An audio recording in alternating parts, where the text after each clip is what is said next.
Good morning, everyone. This is Mike, And this is Pauline.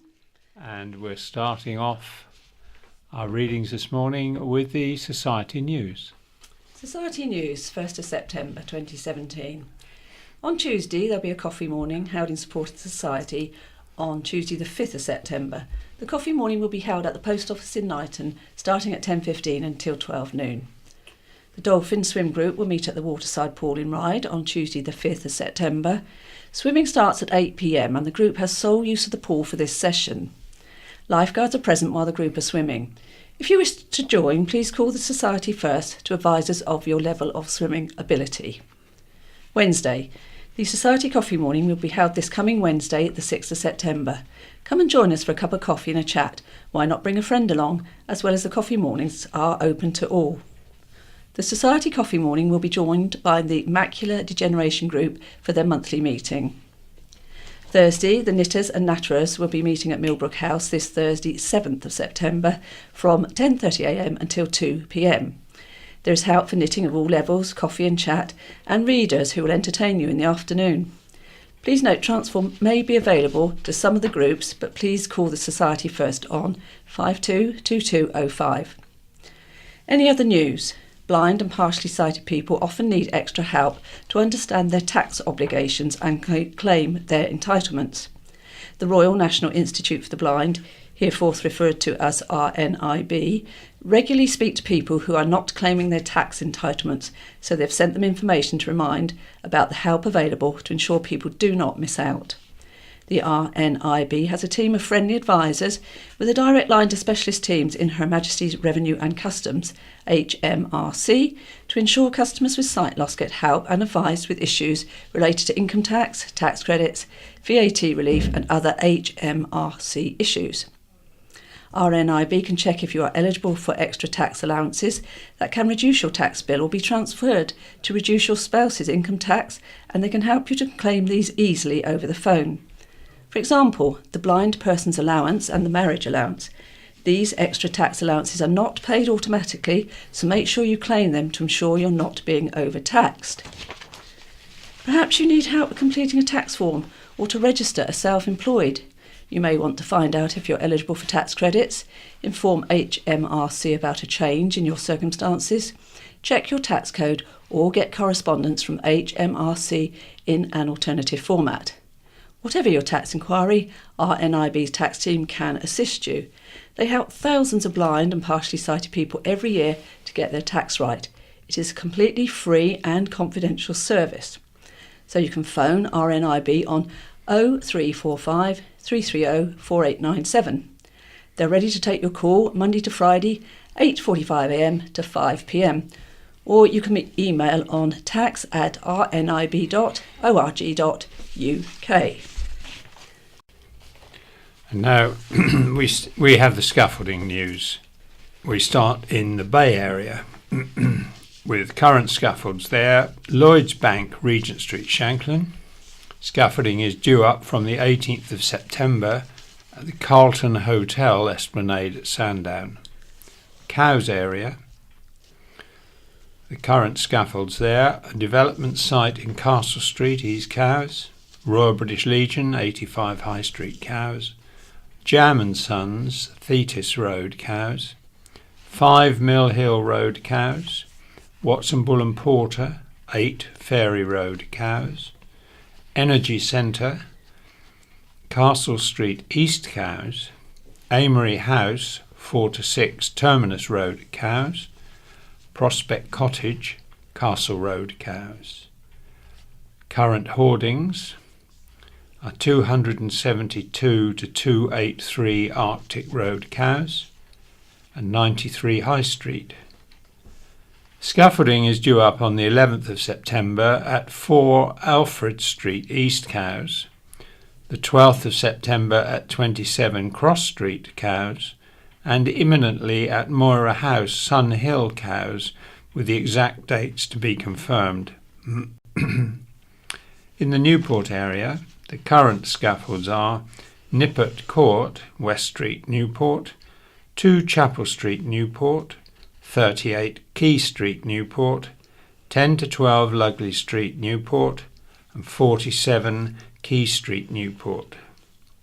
Scaffolding is due up on the 4th of September at 47 Moor View, God's Hill, the 8th of September at 61 St James's Street, Newport, and 67 Trafalgar Road, Newport, and then on the 14th of September at 48 Lugley Street, Newport.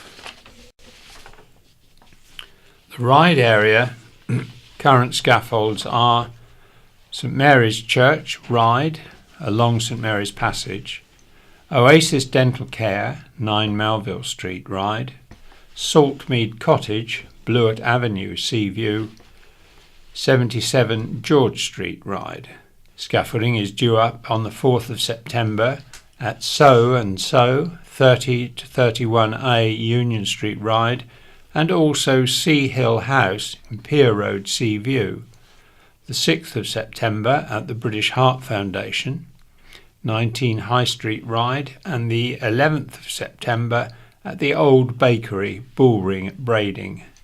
In the West Wight area, the current scaffolds are Cornerways, the Broadway, Totland. And this week in touch is a question often asked of blind and visually impaired people by both sighted and other blind is your partner blind or sighted? Peter Wight explores the reasons behind this question and blind and visually impaired people's reactions to it. And now we go on to the County Press, and this is the headlines. County Press for the 1st of September. Floating bridge removed indefinitely. The problem-dogged £3.2 million floating bridge is to be taken out of service indefinitely, and the Isle of Wight Council has instructed lawyers to look at contractual issues surrounding its design, build and commissioning. The Council announced yesterday that from next Monday, a limited passenger launch would operate until further notice. The floating bridge launched 5 months later than hoped and has been plagued by problems since its first day in service.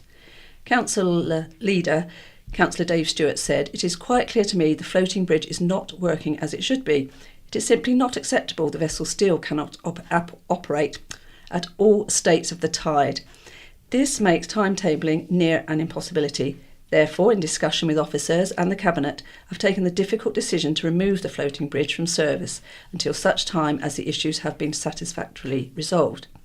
The review I have instigated will consider matters highlighted to me by the community and are already being investigated.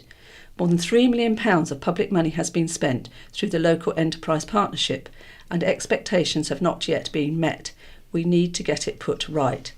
We've written to designers and builders of the bridge, requiring them to work together to discuss and propose solutions to resolve the issues and to provide a timetable within which this will be achieved.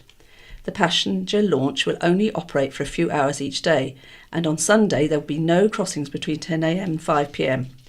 Councillor Stewart blamed the limited crossings on the Council's financial position. I appreciate putting a reduced service in place for an extended period is not what people are used to or expect of the floating bridge service. Councillor Stewart said, I also need to look to the Council's financial position.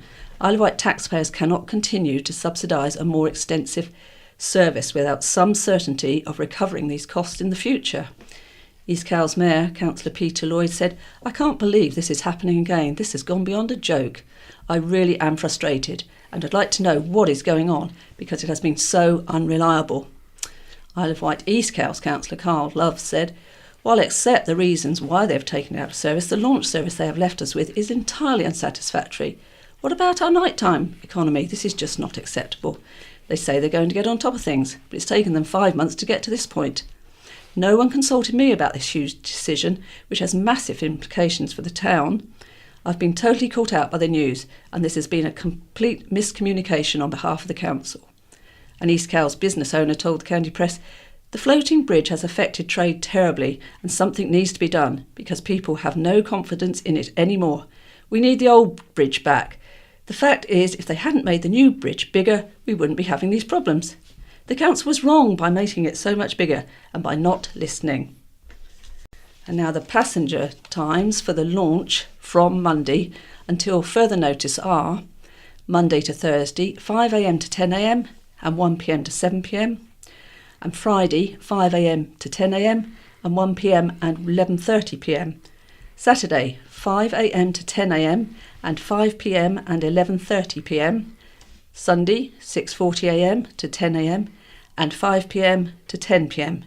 However, during next week, that's September the 4th to the 8th, the passenger launch will operate from 3 p.m. on Monday and 2:15 p.m. on Thursday. It will run as above in the morning. Overtaking driver struck man aged 82, pensioner on life support for 3 weeks after the accident. The lives of an inseparable Sandown couple were changed beyond all recognition when Kelly Dinsdale took the rash decision to overtake a delivery van. 36-year-old Dinsdale's Hyundai Getz ploughed into 82-year-old pedestrian Roger James, first throwing him into the air like a rag doll and then trapping him under her car. Island magistrates were told Dinsdale ignored other drivers' appeals and reversed over Mr. James to free him. Dinsdale of Slade Road at Ryde admitted careless driving in the Broadway at Sandown when she appeared before Island magistrates on Tuesday. She admitted to police she had 2 glasses of wine, which did not mix well with her medication, but said she felt okay to drive on the evening of January the 3rd, said Anne Smout, prosecuting. She was below the drink-drive limit, and police estimated her speed to have been only slightly above the 30 miles per hour speed limit, said Mrs. Smout. A delivery driver noticed her tailgating his van, pulling out slightly several times as if to overtake. He was shocked and stunned when she did overtake because she could not have had a clear view of the road ahead, said Mrs. Smout. Witnesses said Mr. James was thrown into the air like a rag doll. Dinsdale got out of her car saying, oh my God, what have I done? I'm so sorry," before reversing over Mr. James. Dinsdale told police she felt claustrophobic in the traffic and did not realise there was another vehicle in front of the van when she started to overtake. She said she had to go for it. Before seeing Mr. James in the road, she braked and tried to avoid him. Mr. James suffered severe, life-changing injuries, including a broken neck and spine, 2 punctured lungs, 8 broken ribs, a fractured leg and a broken pelvis. Taken by air ambulance to Southampton General Hospital, he was on life support for 3 weeks, said Mrs. Smout. He had numerous operations and contracted pneumonia and sepsis. He developed a neurological condition which meant he could not recognise his wife or family for weeks.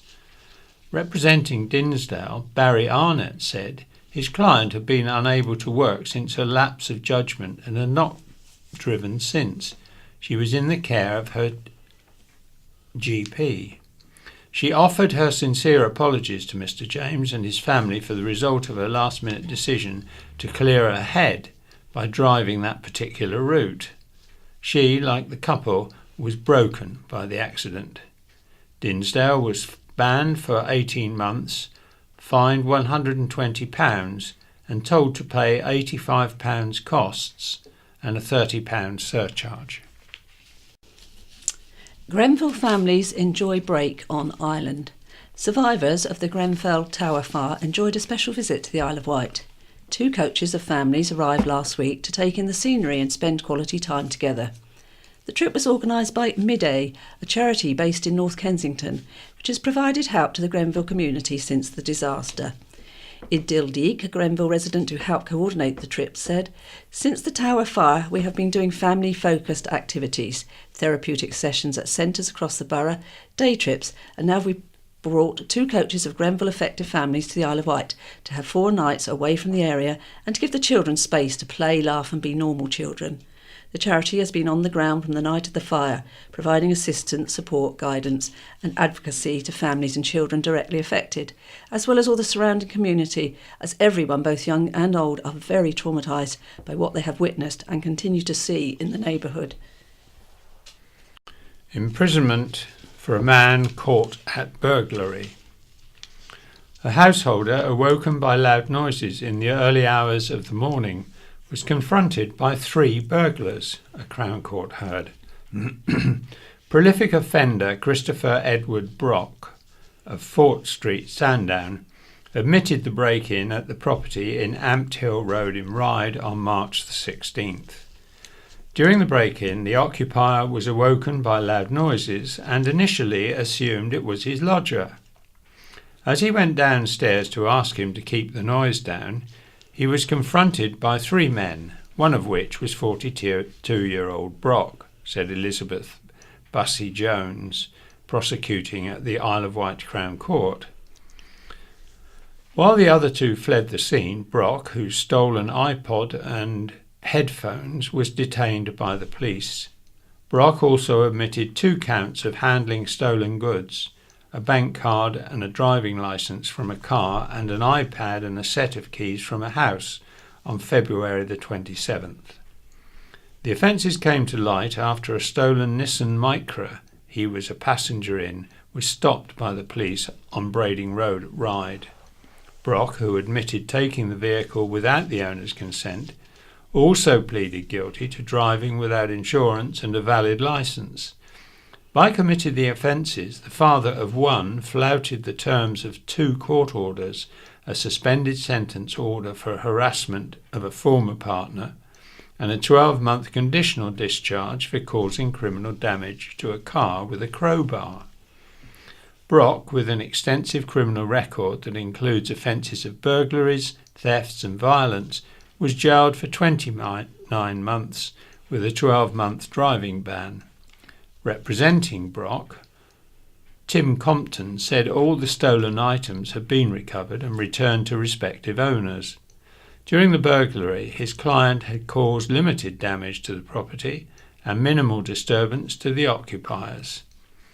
Judge Roger Hetherington said, "For the occupier, the burglary mustn't have been a very alarming experience." A painter and decorator and a trainee hotel manager looted a Ventnor supermarket of booze, an Island court was told. Connor Keats and Oliver Cooper admitted burglary at the Premier store in the High Street during the early hours of New Year's Day 2016. The shop window had been smashed as a large group of youths congregated outside the store, said Elizabeth Bussey Jones, prosecuting at the Isle of Wight Crown Court. Keats, 20, of Berrymead, Wroxall, and Cooper, 21, of Blackpan Close, Sandown, used the opportunity to break into the store and steal alcohol worth £100 4p. Shop owner Siva Nandavaram said in a statement the incident had left him fearing for the safety of family members who work in his store, and he was now considering selling it, particularly as many of the culprits live nearby. Keats, with a record of 15 offences, which includes taking a vehicle without consent, theft and criminal damage, was given a year's probation in order to pay £297 compensation for the damaged window and do 100 hours community work. Cooper, of previous good record, was fined £750 with £250 and ordered to pay £100 compensation. Ryde couple in Barcelona attack. They had been told visiting London to celebrate their first wedding anniversary was too dangerous. So David and Diane Potts booked a holiday in Las Ramblas, Barcelona. The couple from Marlborough Road in Ryde arrived in Spain the day before the terror attack, which left 13 dead and dozens injured. David, aged 73, said, "My wife's daughter said we shouldn't go to London, so instead we opted for Barcelona. We were staying in a hotel overlooking the square. David and his wife, aged 67, were walking in the square when they heard gunshot-like noises. David said, "We suddenly heard banging and we saw police car after police car and the square was filled with people in a panic. People started swarming through the square, so we rushed back to our hotel. It was unreal." The couple were able to watch the events unfold from the balcony. He said, "People were running up the road and being pulled into shops. Our hotel went into lockdown for the rest of the day and night." David and Diane spent the rest of the week in the city, attending the memorial service the following day. Things seemed to go back to normal fairly quickly. It was lovely to be part of the services and memorials. The overall message was one of defiance. We will definitely return to the city. The lovely and supportive island community has come to the rescue of a charity shop raided by an opportunistic thief. Police are investigating reports a man walked into the Challenge and Adventure charity shop in Lugley Street, Newport, last Thursday lunchtime and stole a bag containing £445 in cash, ready to be taken to the bank. The theft was captured on CCTV.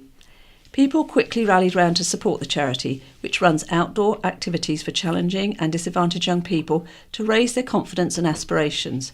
One supporter, Simon Parsons, passed around a collection bucket at his local pub, the Solent Inn Ride, and collected £120 in just 20 minutes. The band, Skade for Life, playing at the pub during the scooter rally weekend, gave the charity a shout-out from the stage and appealed for people to give generously. Undertaker Simon, 54, of Green Street Ride, said, "When I heard about it, I thought, hang on a minute, let's raise some money. These are island kids after all. It's well worth it." Simon also plans to arrange a fun day in Ride to raise even more money. Challenge and Adventures fundraising and events manager Karen Eels said, "We were all devastated, but then we had so many people wishing us well and giving donations. They more than made up for it by being so nice. The island is such a lovely place and people are so supportive." Anyone with information about the theft can call the police on 101, quoting the reference 44170 327 793. And cash has been stolen from a mine charity box. A Second World War sea mine that was converted into a charity box has been burgled in Sandown. The theft was reported by Philip Woodford, aged 86, of Ferncliff Road at Sandown, an agent for the Shipwrecked Mariners Society. Philip has overseen the maintenance of the two Isle of Wight sea mines since June 1960. He said, "I have been emptying the two mines, one in Shanklin and one in Sandown, more regularly because of the new pound coin changeover. However, when I went to empty it on the evening of August the 24th, the metal had been cut and the lock had been taken. The box inside, where the money was stored, was gone." Philip said a young girl who was passing by stopped to help him recover the remaining money that had fallen to the bottom of the mine. He said, "She was a total contrast to the mindless vandalism that caused the theft. The charity has lost out on good money donated during the peak season. Philip is appealing for the person to return the lock, as a replacement will cost the charity £80. Hampshire Police said, "We received a report damage had been caused to the lock of the charity sea mine, which is used as a collection box on Culver Parade in Sandown. The incident took place sometime between 3:30 p.m. on July the 25th and 3:30 p.m. on August the 24th. Anyone with information can contact the police on 101. A staggering 28 burglaries from sheds and garages were reported to Island Police in just 1 month. What started as a spate of burglaries in the Newport and Blackwater areas has spread across the island, with thieves cutting padlocks and breaking into outbuildings to steal expensive power tools, bicycles and gardening equipment. The incidents occurred between July the 15th and August 15th. One burglary in Sandown on July the 19th saw thieves break into a shed and make off with tools worth £6,500. 4 bicycles were stolen from a shed in Newport on the same day. On August the 5th, thieves raided a workshop in Porchfield and stole power tools, including a chainsaw, welding equipment and an air gun. 4 days later, a generator, chainsaw and bottles of alcohol were taken from an outbuilding in Note Common. Country Watch PCSO Justin Keefe said the problem is now island-wide and urged anyone who owned expensive tools to make sure they were properly secured. They're after particular items, such as high-end garden tools. In a lot of cases, sheds and outbuildings were not locked or secured. Make sure you keep everything somewhere safe and secure, and consider an alarm or CCTV if you have a lot of expensive equipment. He advised people to mark their items with UV pens and take photos of proof of ownership. For further crime prevention advice, please call the police on 101.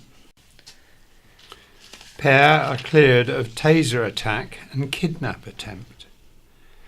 2 people accused of attempting to kidnap a man in Ryde last November have been cleared of the offence following a trial at Winchester Crown Court. Louise Spence, aged 26, of Green Street, Ryde, and Anthony Booty of Preston Close, Ryde, were also cleared of wounding charges relating to an alleged kidnap attempt against Timothy Morgan, which was said to have taken place in Newport Street on November the 22nd. Both Mr. Booty and Miss Spence had denied all the charges. A third man said to be involved in the incident, Henry Thomas Henderson, is wanted by police and is still on the run. The prosecution alleged Mr. Henderson had been angered because Mr. Morgan had called him a grass, and he, along with Miss Spence and Mr. Booty, had attempted to force Mr. Morgan into a vehicle using a taser. Mr. Morgan was also stabbed in the leg. Both of the accused had declined to give evidence in their defence. However, summing up their defence on Wednesday, their barristers attacked Mr. Morgan's version of events. Mr. Booty, Tom Horder, told jurors the prosecution's case had been extraordinary and rested entirely on the word of Mr. Morgan. He added there was no evidence of Mr. Booty being in the car which was involved in the alleged kidnapping. He said, "What does the prosecution case boil down to against Mr. Booty? It is Timothy Morgan. I don't think anyone could describe Mr. Morgan as credible or reliable." For Miss Spence, Barry McAlduff said independent witnesses backed up his client's version of events. He added, Mr. Morgan, the evidence had been incredible. He said he does not want you to know that he has a motive to make an allegation against Miss Spence. The challenges faced by island communities are to be explored as part of a parliamentary research project spearheaded by Isle of Wight MP Bob Seeley. Mr. Seeley is chairman of the new all-party parliamentary group on UK islands and has submitted a series of questions to the House of Commons Library to be examined. They cover issues including the cost of ferry travel, broadband, education, the impact of fixed links, transport subsidies and the impact of climate change. He said the new group I chair is ready and able to make a strong case for UK islands, but we must have detailed evidence base to help us when talking to government and advocating for time in Parliament to discuss these matters. These questions start that process.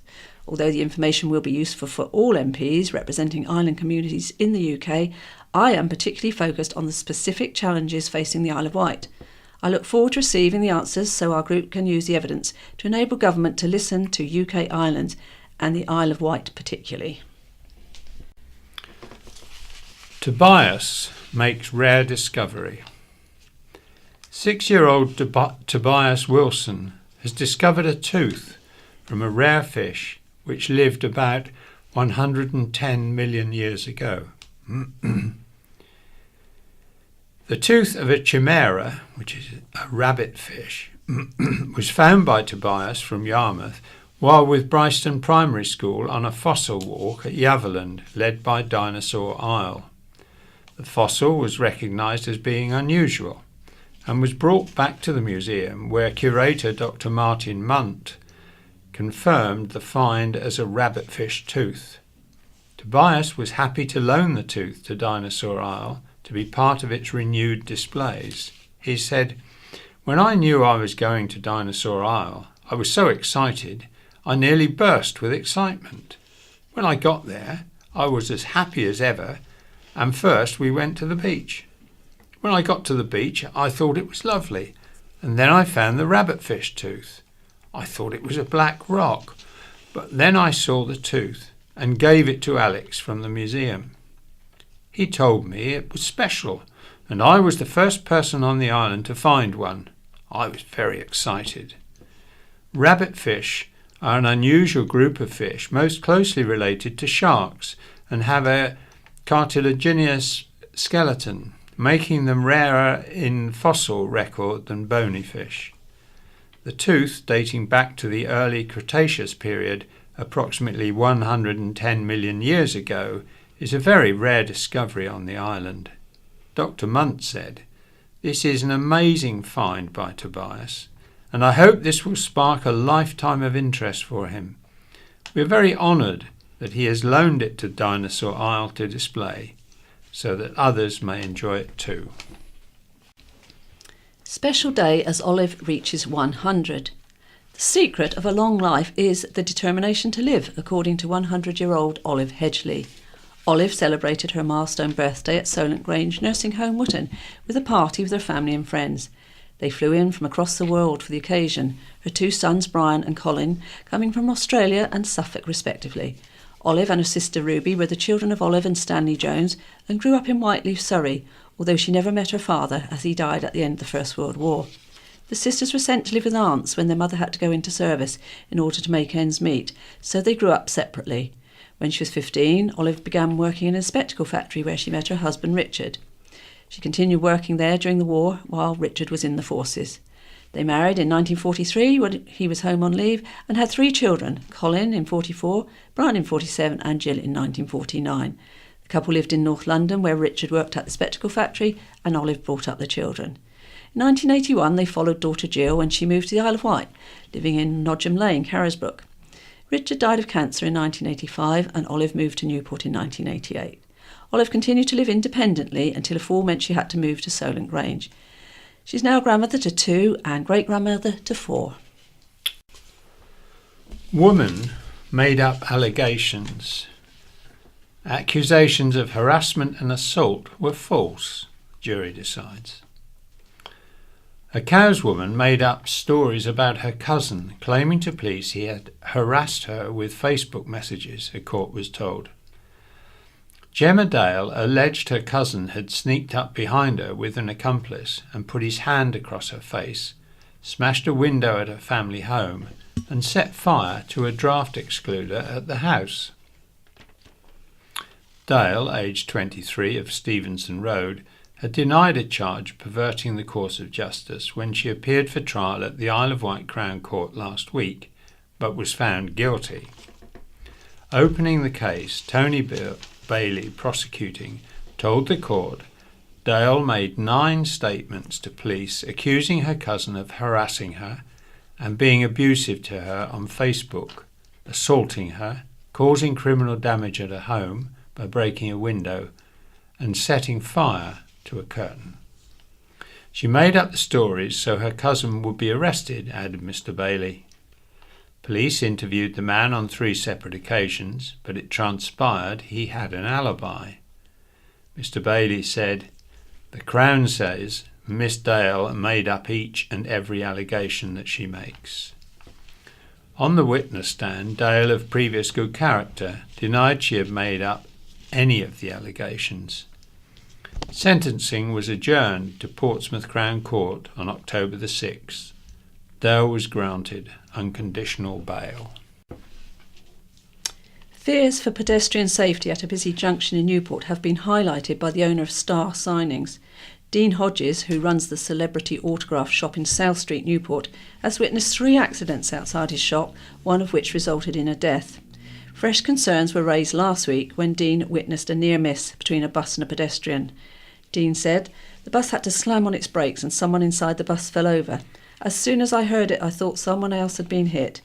Vehicles go quicker than they should down here. The amount of bad driving you see is unbelievable. You only have to stand here for 5 minutes to see it.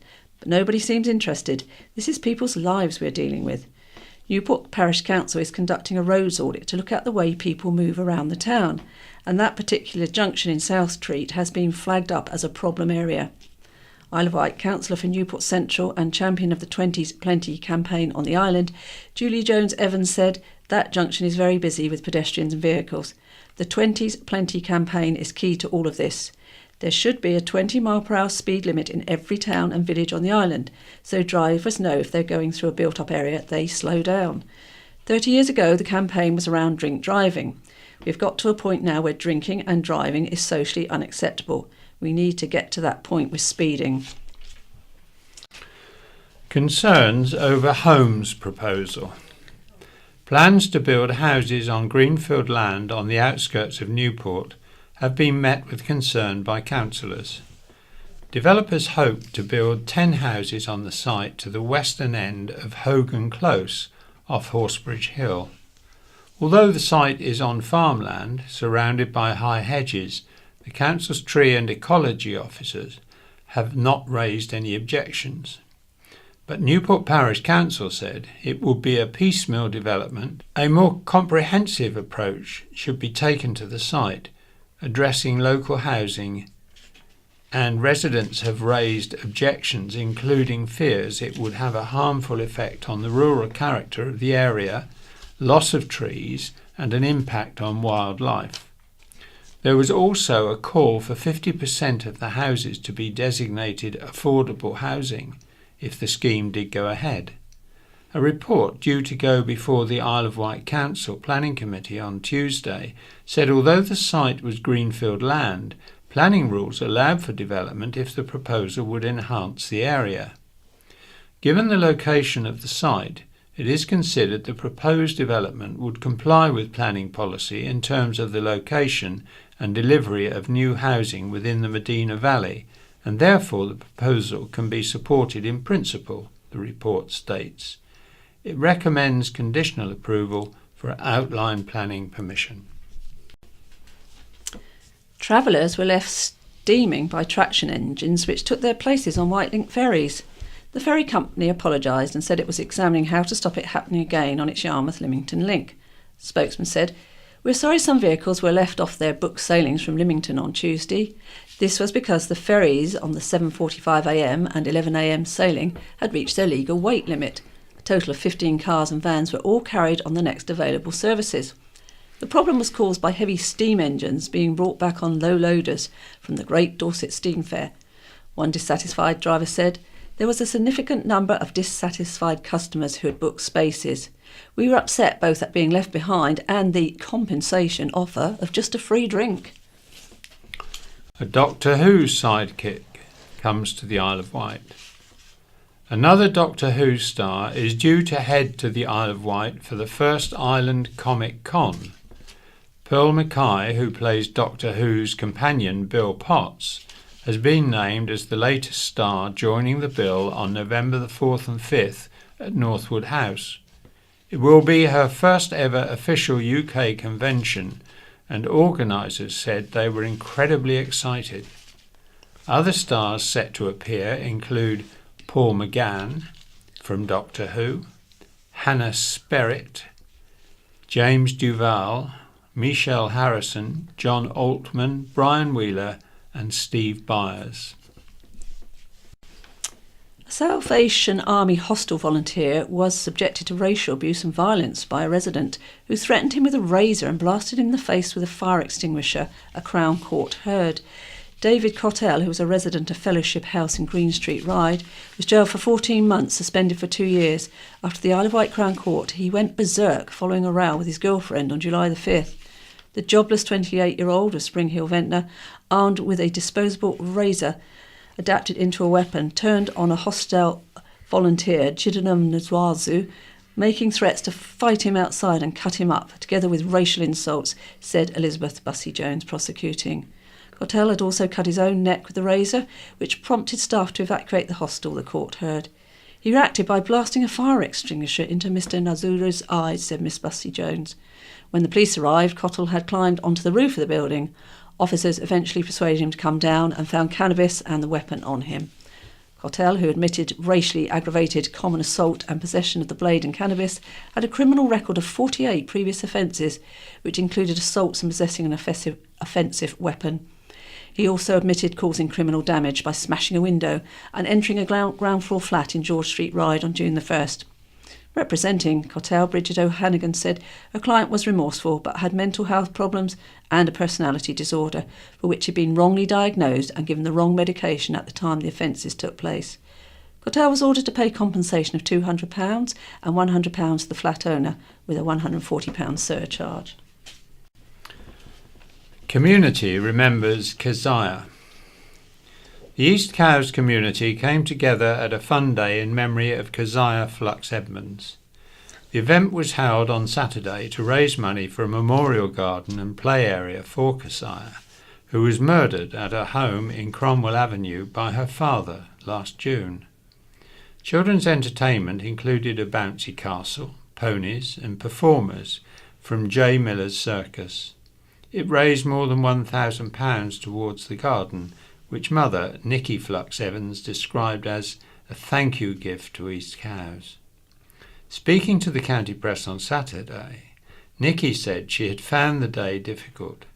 It's a very emotional day, but I have it to remember I'm representing Keziah, she said. I don't do supermarkets, let alone public events, and I find it really hard to get out. So to do this today has taken an awful lot of acting and just getting through it. But I am so grateful to everybody here, so they are worth the effort, and she is certainly worth the effort. The most important thing is everyone has a great time. We've certainly got amazing weather for it, so I know Keziah is looking down on us. East Cowes is such a small area, and she lived here and she loved here. I just want to thank them for all their support. East Cowes Mayor, Councillor Peter Lloyd, praised the community spirit shown by the Fun Day. He said, "We're a unique little community. We have great community spirit in East Cowes." There were goals galore at a footy fundraiser in memory of Panos Karashi. Panos died after suffering a cardiac arrest last May, aged just 28, leaving wife Steph Drummy pregnant with their first child. She and baby Rhea led the cheers at the second annual Panos Memorial Trophy, held at the BYCC Sports Club in Bembridge on Sunday, a fitting tribute to keen footballer Panos, who played for St Helens. The charity match saw FK Tirana Panos beat FK Dinamo Panos 4-3, despite a wonder goal by Dinamo's James Cleary. Dinamo captain and Panos and Steph's Downsview Road neighbour, Kieran Chapman, said it was an incredible volley into the bottom left-hand corner, a real wonder goal. The real winner was charity, although I'm only saying that because we lost. The event raised around £1,500 for the British Heart Foundation and a holiday for Steph and Rhea. Players and supporters bought Panos Memorial Trophy T-shirts, donated by Rapa Nui, and there was a raffle with prizes donated by local businesses and pizza afterwards at the Old Village Inn, Bembridge. Landlord Jay Chapman, no relation to Kieran, presented the Panos Memorial Trophy to Tirana captain Bryn Turner. Kieran said it was a cracking day, really good fun. It was boiling hot though, we were all ready for the pub afterwards. This is something we're going to do every year. It's great to see everyone come together to remember Panos. Pram team's glamour win. It was a record of which Jenny Jardine would have approved. The stalwart fundraiser for Macmillan Cancer Support may have died earlier this year after raising thousands for the charity, but her memory lives on. Her pram-pushing team, Rock Around the Clock, appropriately won Jenny's Memorial Cup for the most glamorous entry. Team member Karen Jardine said, "Jenny would have been very proud of our entry. This was the first year we have done it without her, and it meant a lot to us." Pram Push organiser Karen Harris said, "We had 6 teams taking part this year, and I think we have raised in the region of £1,800. The event was founded in 1979 in memory of Dory Simmons, and we are looking at ideas to make it even more entertaining as we approach the 40th anniversary in a couple of years' time." And with that news, we've been directed to say goodbye. Goodbye. So it's goodbye from Mike. And goodbye from Pauline. Bye-bye, everyone. Bye-bye. Bye. Good morning, everyone. It's the County Press for September the 1st, and it's Barry reading and Leicester. And the first letter is from Heather Holloway of Seaview. She says, "I would like to commend the Isle of Wight refuse collectors for the way they negotiated at the parked cars in my road. Because people won't pay to go in the car park, they litter the streets of Seaview with the cars, making the task of the collectors very difficult. It needs yellow lines at least one side of the road. Every property has ample parking space on their drives, so that emergency vehicles, delivery drivers, etc., will not have the onerous task of manoeuvring around parked cars. On another topic, we phoned to ask for a replacement green bin and to our surprise one was delivered within 5 days by a very nice young man with a smile. He even took the old broken one away. Many thanks to them all. Good morning, this is Leicester. A letter from J. Reeve, Windsor. Everyone polite. Having just spent 3 weeks holiday on the Isle of Wight, I feel a need to write about the wonderful time I had. Travelling about the island solely by public transport, I must congratulate Southern Vectis bus service, not only on reliability, but the helpfulness, politeness and cheerfulness of the drivers. Nothing was too much trouble. It was a pleasure to go into the shops. Even if not buying, everyone again was happy to help and hoped you would enjoy your holiday. This all makes for a happy experience. Now I come to the younger people of the island, and I have to say the vast majority are polite and friendly. I noticed in the Newport bus terminal most stood back to enable the older generation, of which I am one, board the buses before they did, something you don't see much of these days. Of course, one must not forget the many places of interest, all of which are well maintained and clean. My favourite, as always, being God's Hill, and last but not least is the wonderful scenery for all to enjoy. And this is from Mr. P. Dobson of Newport. I write regarding a letter from T. Wight of East Cowes and other letters the previous week. I would first of all like to ask Mr. T. Wight, what problem does the Isle of Skye have? These people decrying the Isle of Skye have most probably never been there and are basing their assumption on hearsay and gossip. And I would like to state some facts in defence of the Isle of Skye.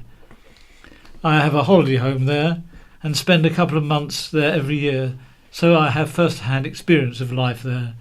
The Isle of Skye has a bridge and 2 ferry routes to the mainland and still is an island. The opening of the bridge in 1995 made little difference to the population or the amount of traffic using Skye. Life there is still idyllic, and with a total population of less than 10,000, compared to around 140,000 on the Isle of Wight, there are absolutely no traffic jams, not even the capital Portree population 2,500, and the road network is excellent. No new housing estates are being built or even in the pipeline. The land area of the Isle of Skye is 4 times that of the Isle of Wight.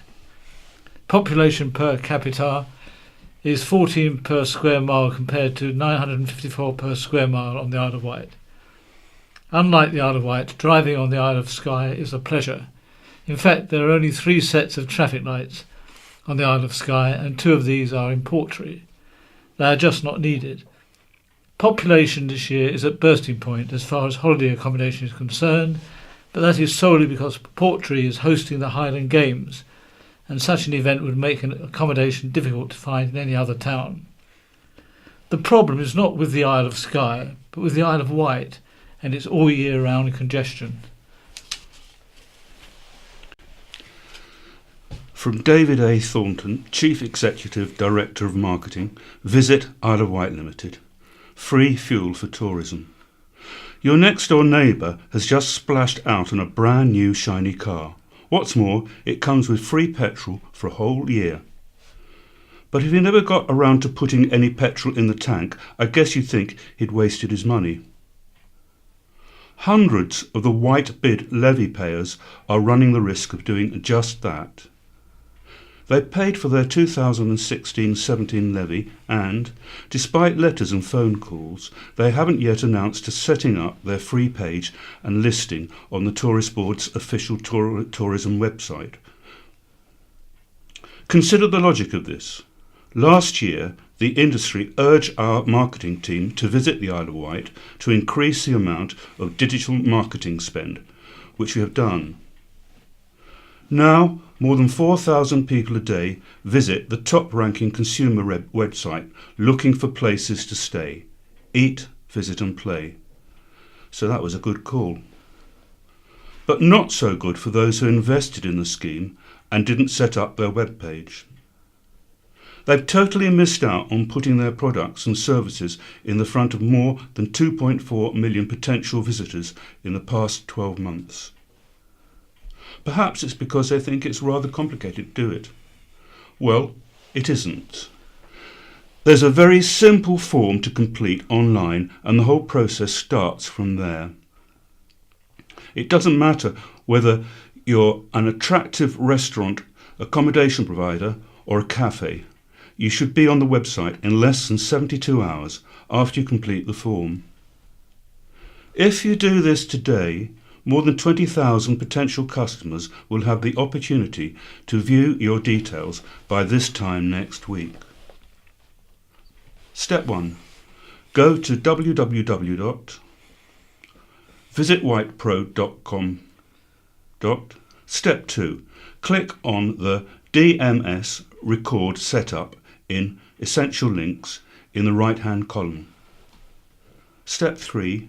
Enter a few quick details to start the process and we'll be in touch.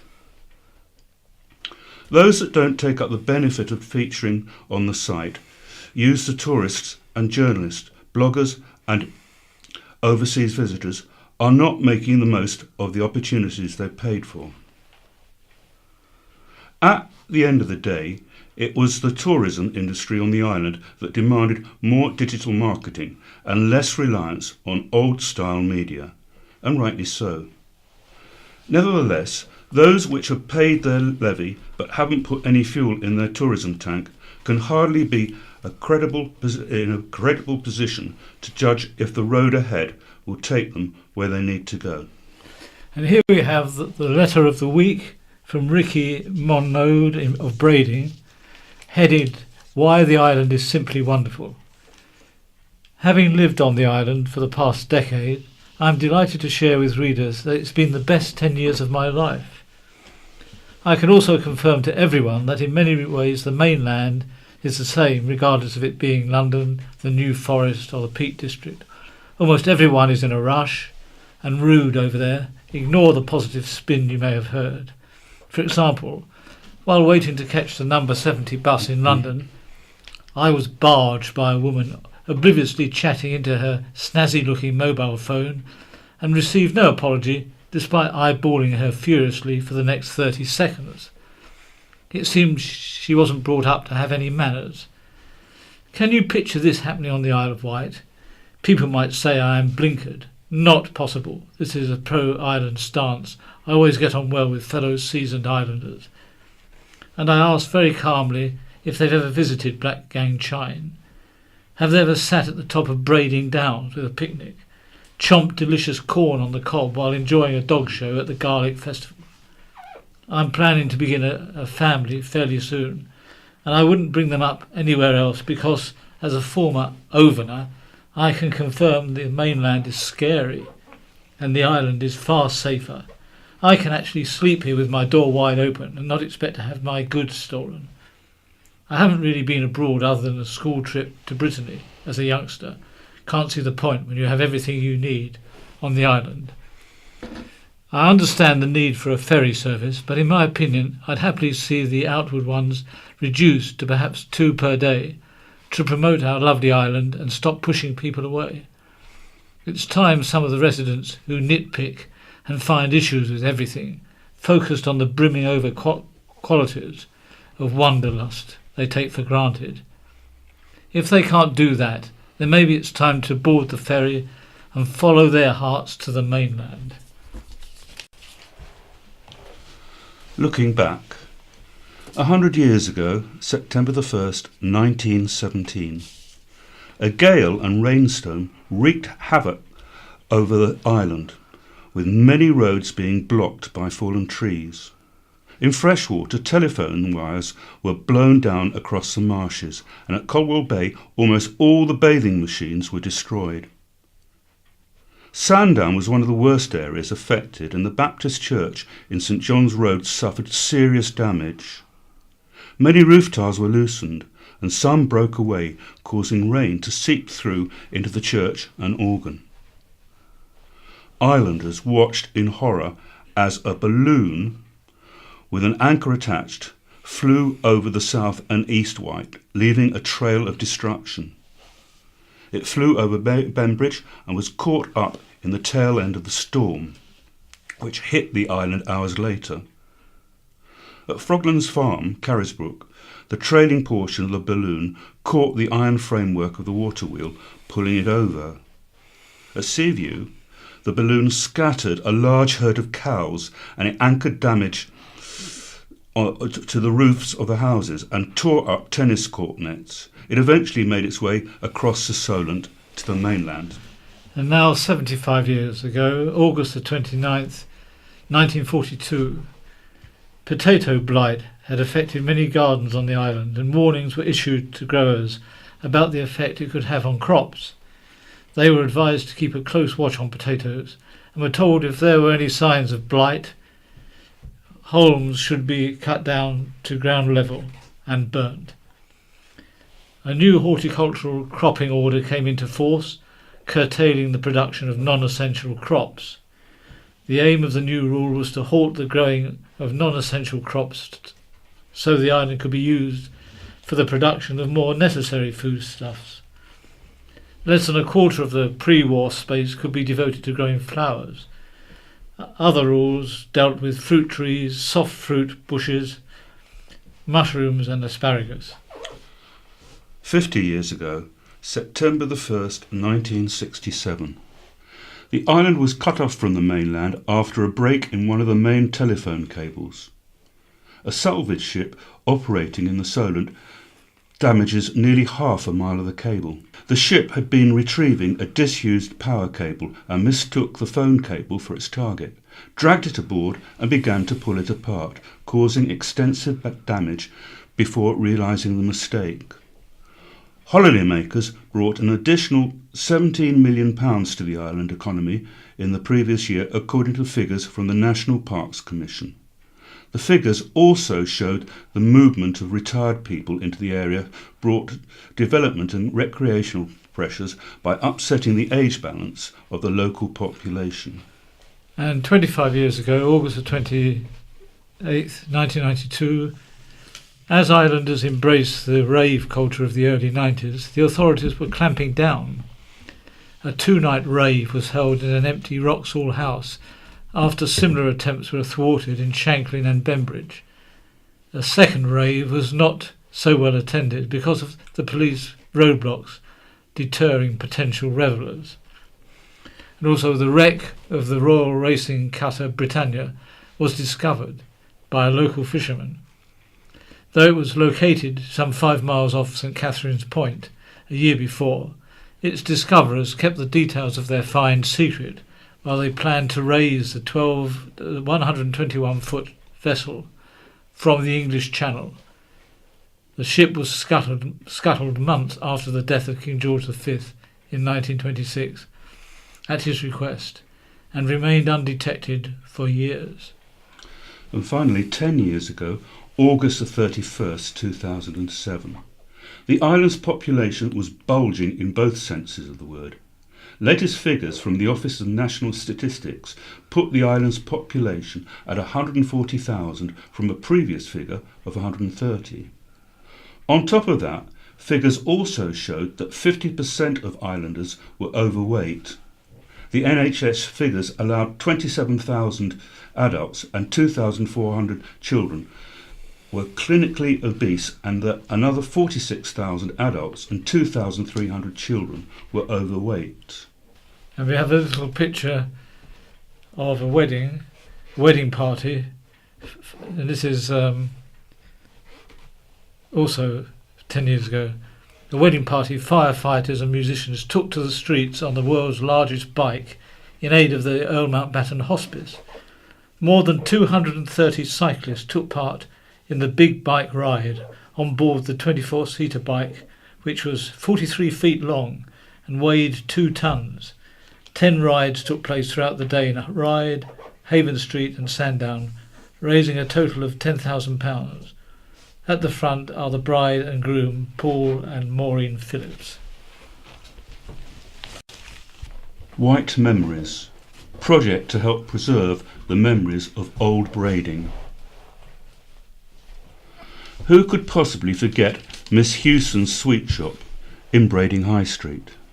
It should have been preserved forever as the archetypical example of how thing should always be in the world of retail confectionery. Who remembers the Rectory Mansion before it was waxworks? Does anyone know anything about the hygienic laundry in the Mall or the people who work there?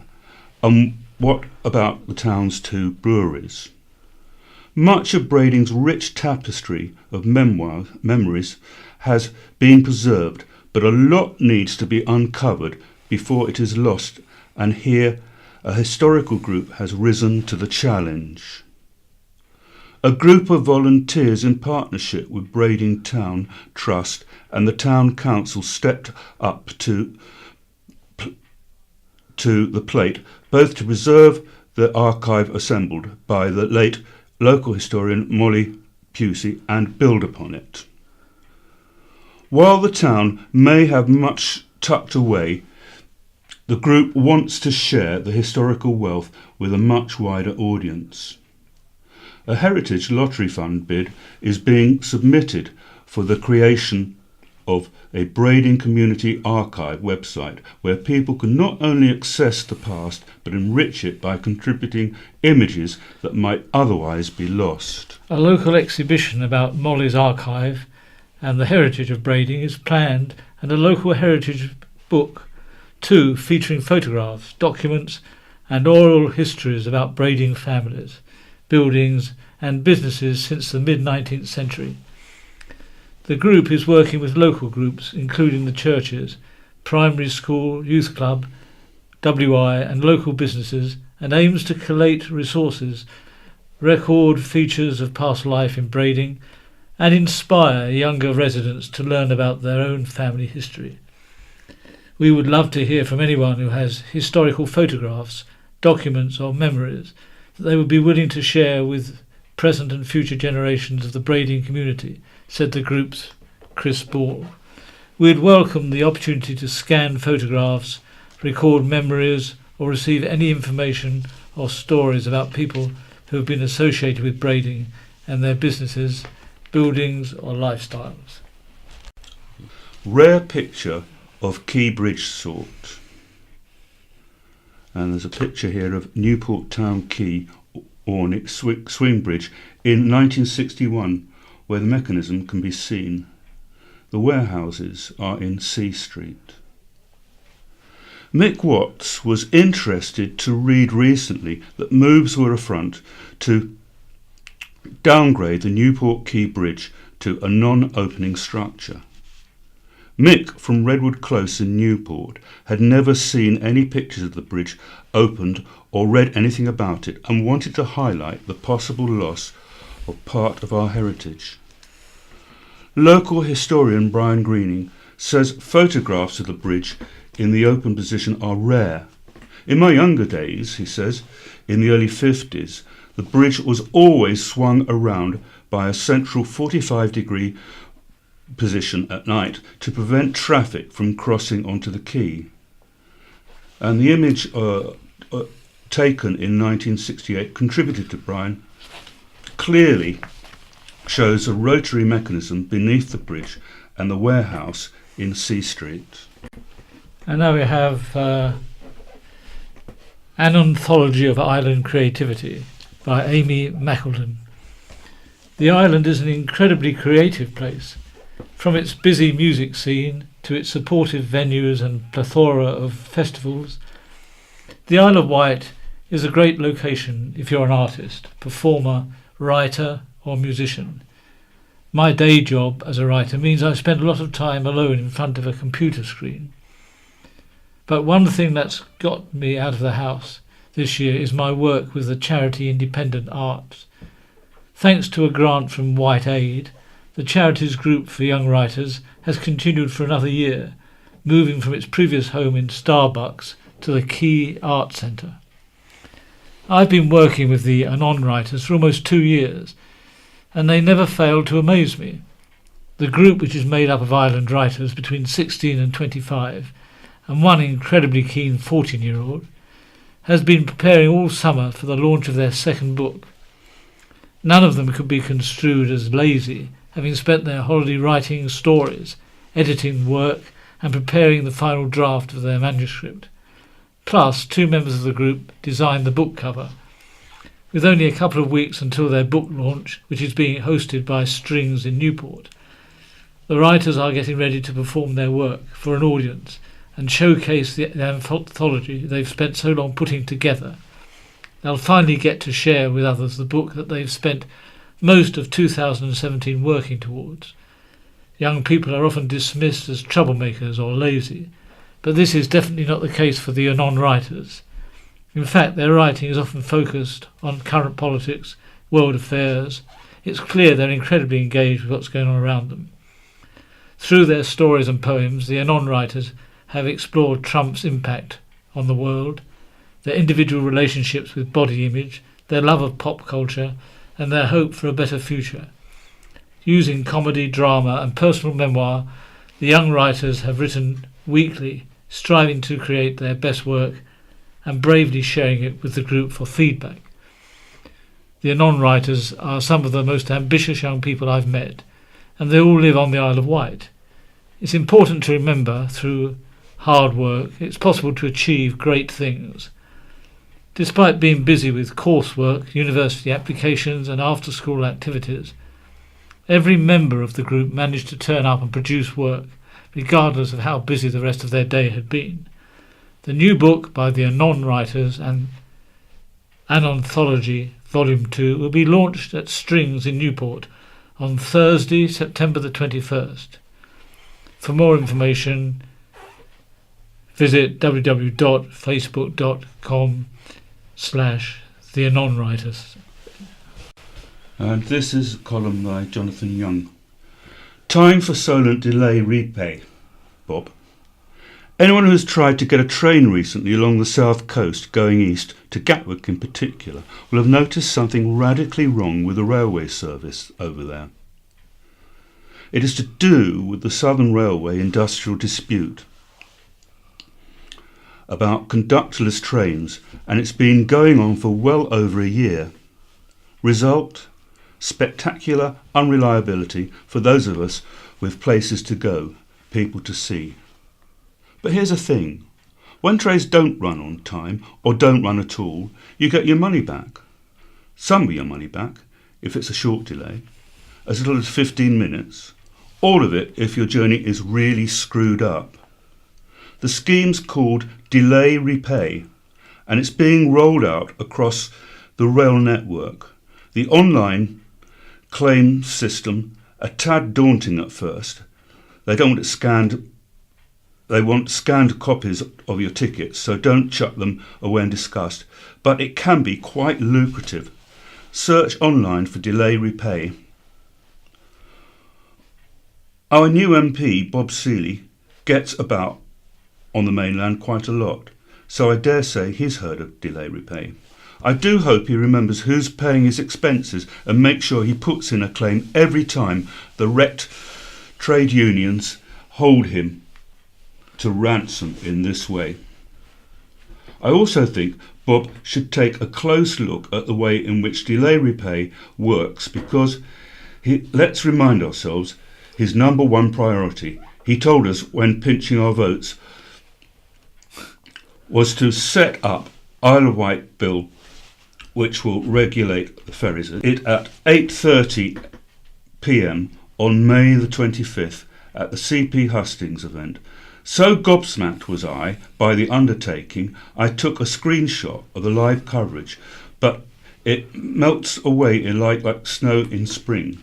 Safely elected, Bob continued for a while to make the right noises during a summer when even more Solent disruption than usual added insult to the injury of sky-high fares. In his maiden Commons speech, he called ferry not such a great success and bemoaned the fact that islanders, not the richest people in the country, quote, have to help to service White Link and Red Funnel's debt to cross the Solent. Since then, I'm sorry to say, there has been some backsliding. In July, when Christopher Garnett's Transport Infrastructure Task Force accused the ferry company of prioritising shareholders over the needs of locals, a blinding glimpse of the obvious, one might think, the MP hummed and hawed about what was to be done. There are various options for the island's future dealings with the ferry firms, he said. They include a closer working relationship with island representatives through the partnership board, a public service obligation and/or greater regulation. I want to let the board develop a relationship with the ferry firms. Let's be clear about two things, Bob. First, that statement is a direct contradiction of a specific election pledge. Not only a specific pledge, but one you gave when it asked for your number one priority.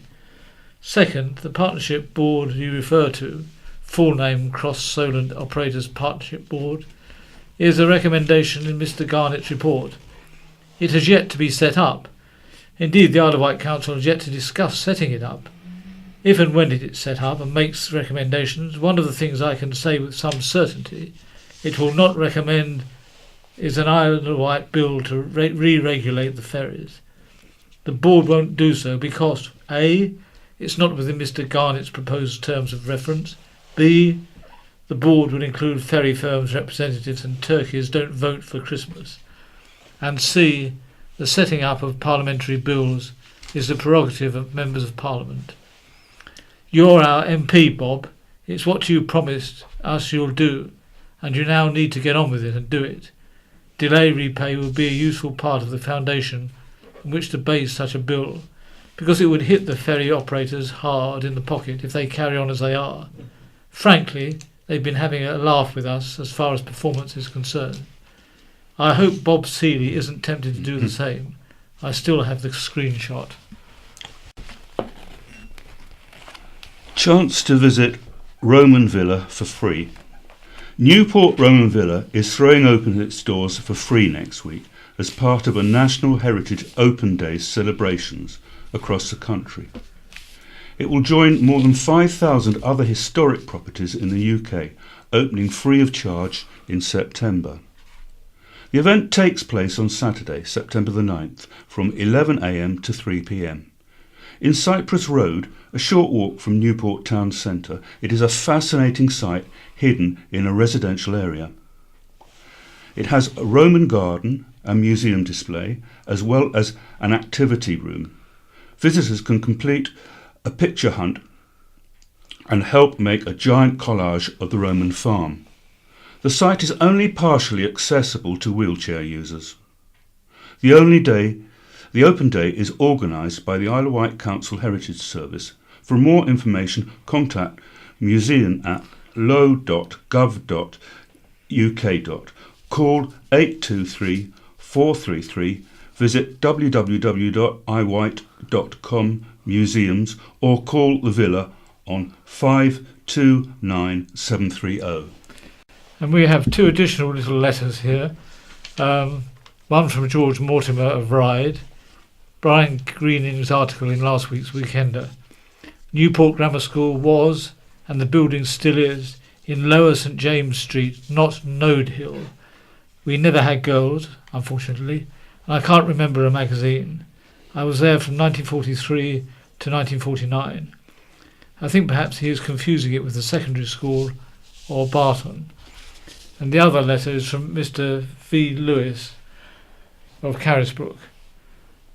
What a really weak response by Mr Feeney to a whole raft of critical letters from the public attacking his case for a tunnel link. Faced with hard specific points that demolish his case, he chose not to answer a single issue directly, but just provided more, quote, good news about what the tunnel will do. His statement that the tunnel, quote, will fundamentally improve the present-day traffic management and flow on the island is a platitude that's simply nonsense. The hard facts are a tunnel will increase vehicles on the island roads massively, especially at weekends. There will consequently be much increased noise and pollution. There will be unacceptable road crowding and traffic delays unless roadside houses are demolished, and we invest in a huge way in dual carriageways which nobody will relish. Why is he so incapable of addressing and admitting the truth about this? He simply doesn't get it. I believe that most of us want to live on an island which offers overall a different and more attractive way of life to that of the mainland. Why again does he never respond to this quality of life consideration? It is the only key issue. The opinions of police experts concerning increased crime, which Sam Turner contributed in his last letter last week, is also hugely important and relates to the overall quality of life. Or perhaps Mr. Feeney again knows differently and better.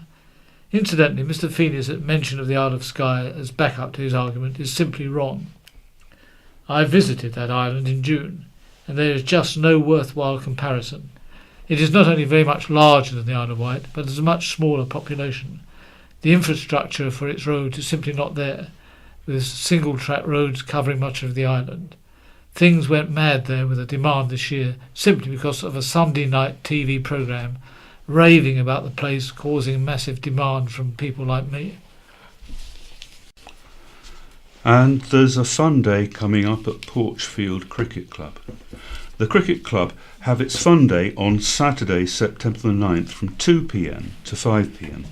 The event will include a dog show, ferret racing, bouncy castles, antique and collectible stalls, and cricket-related games. There will be a cake stall, barbecue and bar. And an article here about learn about using tablets, which is going to take place in Ventnor Library. Ventnor In Touch drop-in sessions return to Ventnor Library on Wednesday from 2:30 p.m. Learn more about tablet computers or begin learning to use one from scratch. If you have a tablet, bring it along, but there will be 5 already installed at the library to help you familiarise yourself with the process. The event's free with refreshments. You're advised to come early as there will be 1 tutor available. Notebook computers are also available. For more information, email info@, Friends of Ventnor Library, that's all one word, .co.uk or phone 852 039. Also, exciting young trio launch new season. The first concert of West Wight Arts Association's exciting new season will be given on Saturday, September the 16th by the young trio De Cassie in the Memorial Hall of West Freshwater, starting at 7 p.m.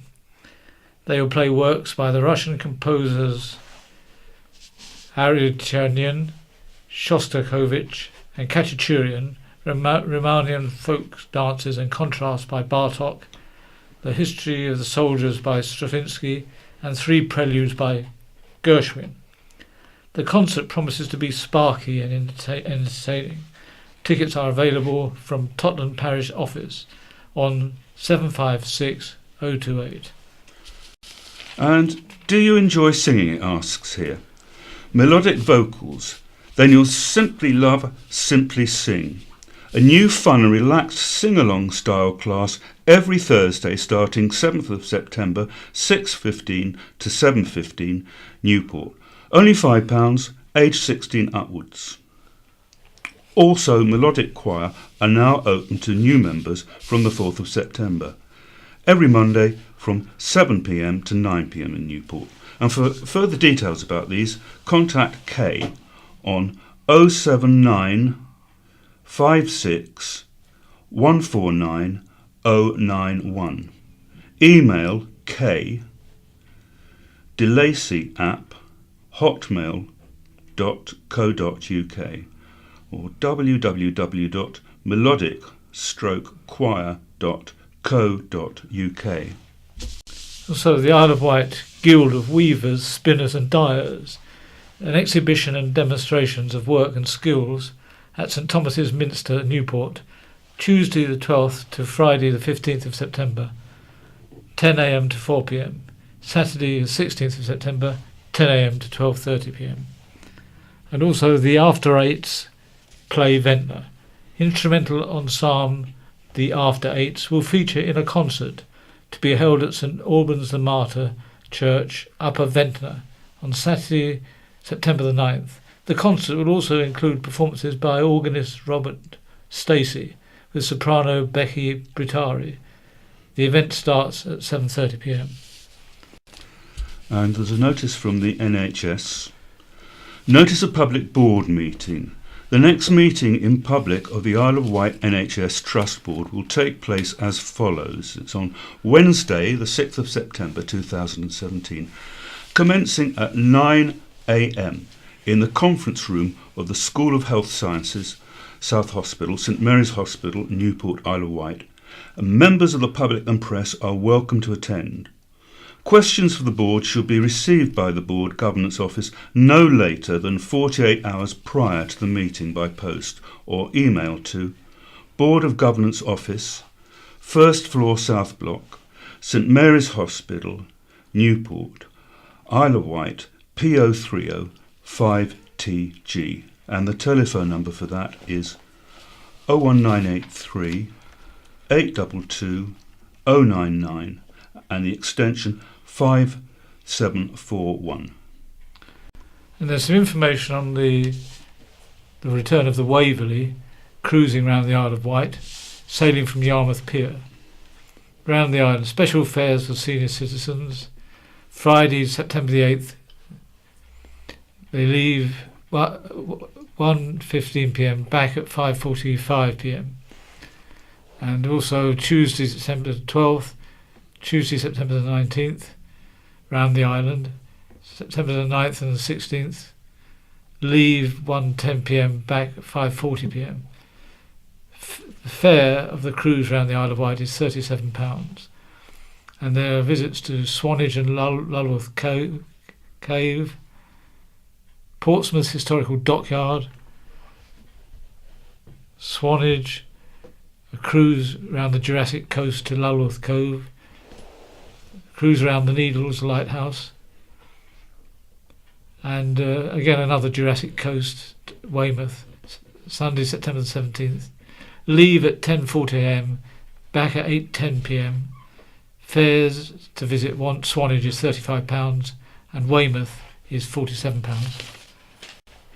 Fun in the Sun at Whippingham by James Woolven. Whippingham Church Village Show took place for the second time this year, with more than 220 entries displayed in the church and a marquee in the orchard. Certificates were presented by Queen Victoria in full costume, played by Sarah Burdett, as the church was used by the monarch.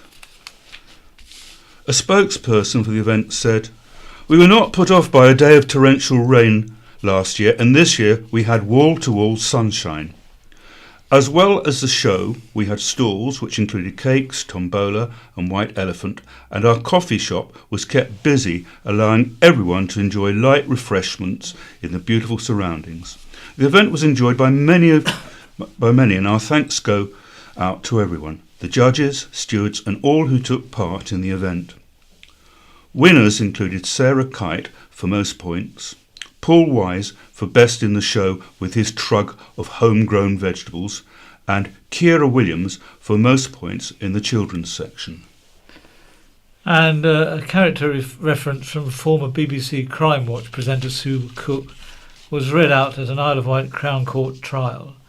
Care worker Christina West was accused of biting and injuring an elderly resident with dementia and Parkinson's disease, but was unanimously cleared of any wrongdoing by a jury following the 4-day trial. The jury took just 45 minutes to decide in favour of Mrs West of Jules Lane, Sandown, who vehemently denied account of ill-treating Peter Emmons, 79, a resident of Inver House Residential Care Home, Bembridge, on October the 28th last year. TV presenter Sue Cook, who she worked for as a housekeeper, described Mrs West as being trustworthy, hard-working, highly intelligent. Mrs West, a shift manager that afternoon, told the jury she had taken Mr Emmons to the bathroom to clean him when he suddenly attacked her. The 62-year-old grandmother of 3, who practised criminal law in her native Romania, explained Mr Emmons had gripped and bent 2 of her fingers back with such force she had no choice but to pull his hand towards her lips to try to manoeuvre herself out of the situation. The force of his hand against Mrs West's mouth caused her false teeth to fall out, and Mr Emmons' hand jarred forward and struck a metal toilet roll holder, which is believed to have caused his hand injury, the court was told. And the lifeboat cruise had a very busy bank holiday weekend.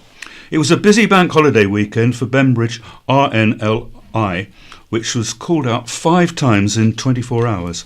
The first call came at 2:10 p.m. on Saturday when a jet ski was spotted drifting unmanned near the entrance of Bembridge Harbour. After an initial search, the crew discovered the owner was safe on shore, having gone to find help when the jet ski broke down.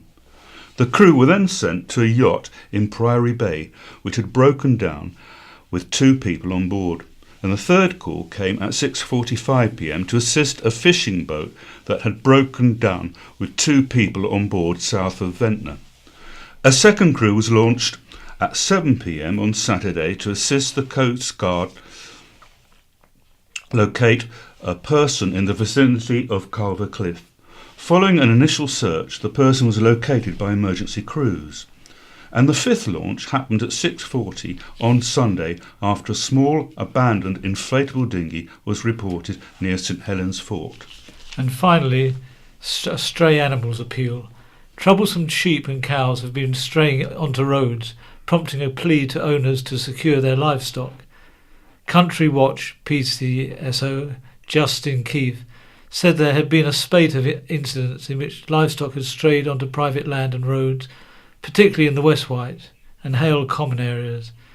We get quite a few calls about animals on the roads, mostly sheep and cattle. Luckily there have not been traffic incidents or injuries, he said, urging owners to make sure their animals were properly secured and their gates and fences in good condition.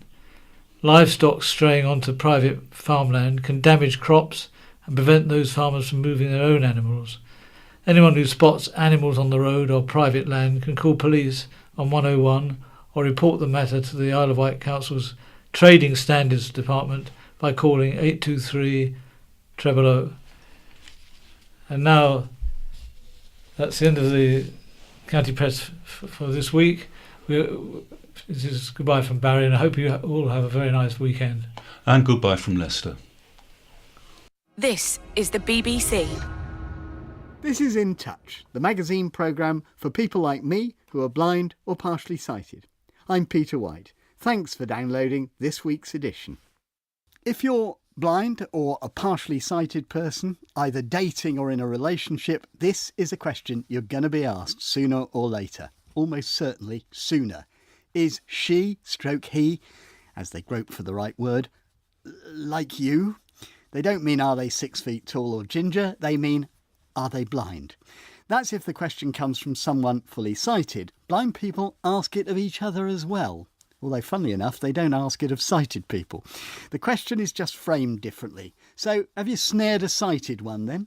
Is the implication, even if it's phrased slightly more delicately. So, what lies behind this question?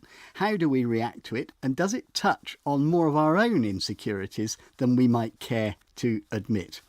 Well, we found 3 people who are prepared to explore this with us and to discuss, within reason, their personal lives in that context. Jonathan Mosen was first married to a sighted woman. His current wife is blind. Amy Slavin had visually impaired boyfriends when she was at school for blind and partially sighted pupils, but has since only dated sighted men and was married to one of them. Rob Murthwaite's sight began to deteriorate in his 30s and he has subsequently only gone out with sighted women, but feels this is mainly because of who he's mixed with rather than an expression of preference. Rob, if I can come to you first, how do you react to this question, however it's framed? So, is your partner blind? If it's in the process of a conversation with a friend or somebody I'm fairly well acquainted with, I'll react to it differently than if it was from somebody I hardly know. Or if it's out of the blue in the street? Yeah. I'm offended by it, I think. Right, OK. Amy, what about you? And are there different implications in the question if you're a woman? Well, it is a question that annoys me, although I can, with my sort of rational self, understand that there are some friendly reasons why people ask that question. If people say to me, is your partner blind, then I'm inclined to go, no, is yours? Because it has So you do ask implication. sighted people in that case, occasionally. Well, only in a sort of prickly way. But I think more seriously, though, actually, I don't like it because the implication of it is that we should be within the ghetto and that it's a matter of interest. There are other things that we have in common with people. And each one of those could be as interesting as whether or not we're blind or ginger or left-handed or whatever. And is there a gender difference? I was thinking, I suppose, of this idea that you might be protected by a nice sighted partner. I guess that there would be an implication as to whether a sighted woman would be taking care of her blind husband. The whole business of the idea that because my partners variously have been sighted that they care for me, I find deeply offensive. Recently was dating someone who rang big alarm bells for me when he said to me, because I am quite nurturing in some ways, I'm not all bad, and this guy said to me, "Oh, thank goodness you've realised I just need to be looked after." Right, so serious alarm bells. Well, yes. I mean, personally, I'm quite obsessed with equality in all sorts of ways, which I think does arise from being blind and thinking about these kind of issues. But I'm not interested in either being cared for or taking care in an unequal way. Jonathan Mosen is here joining us from New Zealand, so thank you for that. Some people think this is an inappropriate question to ask anyway, and maybe that we shouldn't even be exploring it. It only encourages people. What's your take on that? I think it's important to explore it. It's an important cultural phenomenon for blind people. I think based on what the other panellists have said, I don't know whether there is necessarily a gender difference. It's just expressed slightly differently. So I think I have had people who, when I was married to a sighted person, got some sense of relief at the fact that they found out I had a sighted wife, because then they thought I would be nurtured, and how can a blind person possibly cook? So I'd have someone who would cook for me and take care of things. Yeah. But it works in reverse as well. I remember being on a train. I would take a regular commute, and I would get off the train at the end of the journey, and often you ride with the same passengers every day, and a number of people who I would sit next to on that train would say, "Oh, there's your friend waiting for you," because they just couldn't conceive of the fact that a blind guy could nab a sighted wife. I guess they had this idea that we were some sort of tribe and we stuck together. So there are quite extreme interpretations in both directions, I think. Right, let's in that case just find out a bit more about all of you, and therefore the context that you're asked this question, and indeed how you try to answer it. I'll stay with you, Jonathan, for a moment. Your first wife was fully sighted. Just tell us a bit about the circumstances of that. I was in my teens when we met, and I think that there is a temptation. I mean, obviously a lot of blind-sighted relationships work really well, but I think one of the mistakes that I made in retrospect was that I didn't know myself terribly well, and I had a sense of insecurity as a blind person. And so when I found somebody sighted taking an interest in me, I mean, I was absolutely flattered by that. Not to mention, of course, that, to put it bluntly, suddenly you get access to a set of wheels. That's not to say that we didn't love each other very much, but there are all those sorts of factors at play. There is a lot of room for this sort of mentality to creep in, particularly in a mainstream environment where you may be the only blind person that you know, potentially. And so you're surrounded by sighted people and you kind of think, well, you know, I need to be with a sighted person in order to somehow receive fulfillment. So you did, in a way, you would admit to regarding your sighted wife as a kind of indicator of success on your part, you know, of being integrated.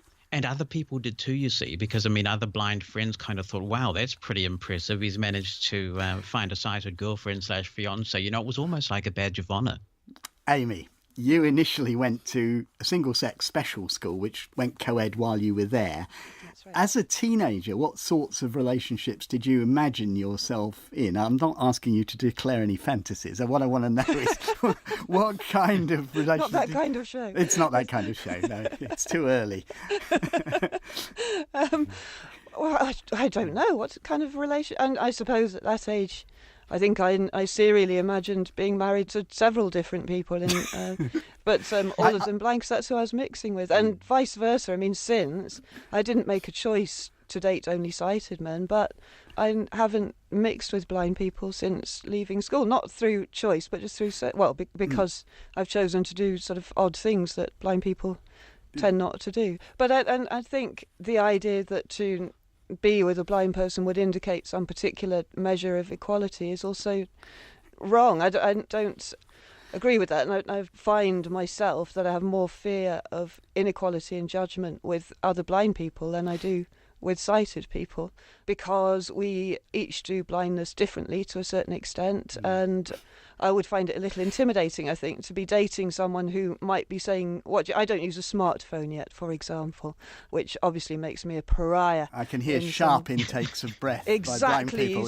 Exactly. You see, I mean, if I were to date Jonathan, he would despair of me within about 20 minutes because I have to not... rule you out, Amy, I'm afraid. Yeah, exactly. But I could date you because I'm hopeless with smartphones, so that's okay. See, I can completely identify that with Amy. I have mainly had sighted partners, but I have had a couple of visually impaired girlfriends, and I was judged as very inadequate by them in ways that you don't get judged that way by sighted people who think you're rather clever just to be getting out of bed in the morning and breathing and walking along, which makes life very easy. But I mean, I can remember being told all sorts of things I didn't do right, like hanging the towels up the way they like them hanging and having the phone receiver put down the right way. So I understand that. But Rob, is that news to you? No, I think it works the other way around, doesn't it? I've got someone new who's come into my life who's having to learn all that stuff, and I'm having to be very patient, and of course I am very patient about where the towels end up or where the toothpaste is. Amy Slavin? Well, I've never dated a sighted person who ever thought that they would date a blind person.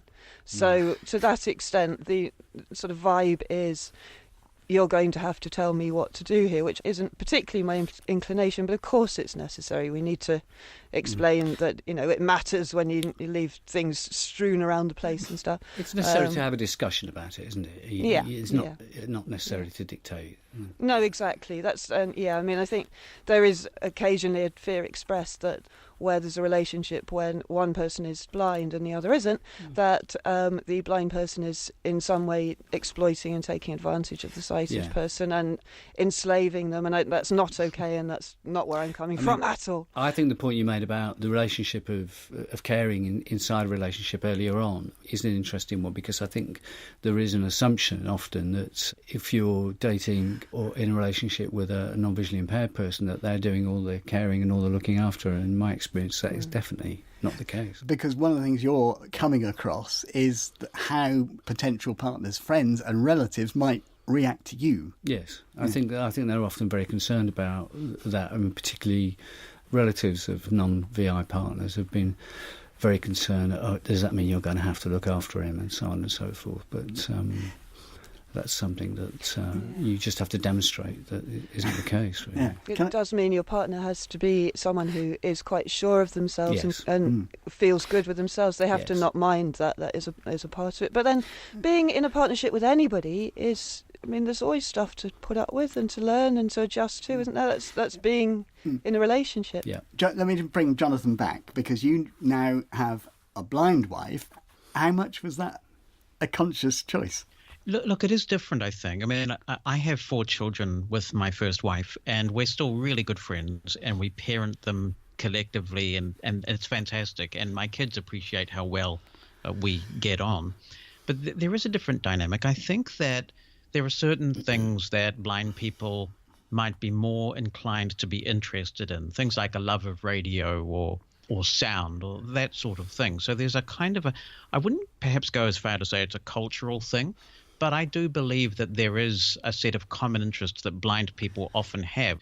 My wife and I are very good friends. We really enjoy each other's company. We have a lot of laugh about things that I think only a blind person would laugh about or identify with. I don't think that I went into the relationship thinking, well, this woman is blind and I want to be with a blind person. I think that there are certain dynamics that can potentially scuttle a blind-sighted relationship if you're not careful. For example, and my first wife and I talk about this quite openly now, but I wanted sometimes to play the male, what I perceived to be the male role, in the sense that I would like to have taken her out to dinner sometimes, just take charge, give her the night off, and I'd like to order a limo or a nice cab, take her to dinner, just make her feel like she was somebody special. And my first wife's reaction to that kind of thing was, well, we've got a perfectly good car in the garage. What are we doing wasting money on these sorts of frivolous things when I can drive us there? But you see, sometimes those things can create imbalances. And although it is a hassle that my current wife and I just can't get in the car and go somewhere, there's an equality about that as well, which I really do appreciate. I have to say I haven't run into many sighted men who object to you saying, I want to really make a fuss of you and treat you like a prince this evening. That isn't part of my experience. I haven't experienced resistance to that at all. But no, I think any healthy relationship involves an element of caring in all directions. And I think as human beings, we have different qualities and strengths and characteristics, and actually among those things, of course, blindness is a thing, but it's one of the things, and there are others. I mean, whether someone earns, I've never managed to fall in love with anybody who's properly solvent, to be honest. It's another issue. You're not alone there. But whether who's the cook, who's nurturing, in most relationships, I would suggest there is a huge element of inequality, just because that tends to be how things go. I know that in my relationships with non-VI women, I will insist on doing things that sometimes it might be easier for my partner to do, because otherwise she ends up doing all the washing up and so on and folding the... I don't want that. Jonathan? You see, if you foster a culture in a relationship where a sighted partner is doing a lot of that work and is doing a lot of the kind of nurturing, then it almost has the potential, I think, to evolve from a lover relationship to almost a parental relationship. Can I just ask... Isn't that to an extent actually just a battle of the genders, though, continuing? I mean, that this is something that women run into, with my feminist hat on. I would suggest that a lot of women slip into a parental role around their partners, just because that's also not all sighted people drive. I'd just like to point out. I've dated lots of people who don't drive. My husband could drive, but for years we didn't have a car, so it isn't a necessary equation. Sighted people who ask this question, is your wife stroke husband, partner blind, having found that out, they're usually horrified as well, because they can't visualise how a relationship between two blind people can work. A lot think it doubles the trouble. And I just wonder what you feel about that. Jonathan, perhaps because you've been in both relationships. I did have one really bizarre situation where I was with my wife and a couple of my children, and some random person came up to me and said how irresponsible it was of us to have children and to be trying to take care of them. But as a rule, I don't detect a sense of people being horrified about the fact that Bonnie and I are both blind. I think they actually see us as, we're a professional couple. We get around in our communities. We're involved in a lot of business things. And I actually think if there's any reaction at all, it's perhaps a little over the top in terms of, aren't you blind people marvellous? I don't detect any sense of disdain or anything like that. Amy? Don't want to become too sexist about this, but I think it's much more significant is if the male in a heterosexual relationship is actually up for taking an equal responsibility for household stuff and for child rearing. It's now kind of a given that we're all trying to earn. And a man who expects to be cooked for and cleaned up after and organised and parented by his partner, that's not a blindness thing, that's another kind of cultural thing. Rob, final question, because you were sighted for a long time, and I just wonder what you would imagine a relationship to be if you were both visually impaired. Well, it depends on who they were, because I think always depends on who they are. I think at the bottom of the concern is the notion that visually impaired people aren't capable of independent living or looking after themselves, and I certainly know that I am, and therefore it's not beyond the bound of possibility that I could have a relationship with a visually impaired person who also was. In fact, I've had relationships with non-visually impaired people who have been completely and utterly useless at it. Just one final thing to all of you. Do you think we secretly, but by we I mean blind people, secretly believe that marrying another blind person is a failure? Jonathan? No, absolutely not. Simple as that? Look, I think maybe some people do, but I know a lot of really successful blind couples. So no, I think maybe when you're very young and impressionable, and perhaps you don't have a strong sense of self, a sense of confidence as a blind person, I think that's a possibility. But no, as a rule, I don't think that most blind people think that they've failed if they form a relationship with another blind person. So why do we hate the question? Why do we hate people asking us if our partners mind, if we don't really mind and we think it's fine? I don't actually mind the question, but I do think it's an imposition on our... when you have random strangers asking the question, I think it's an imposition. It crosses a boundary, asking a personal question that is no one else's business. Yeah. But I find it easier sometimes just to answer the question.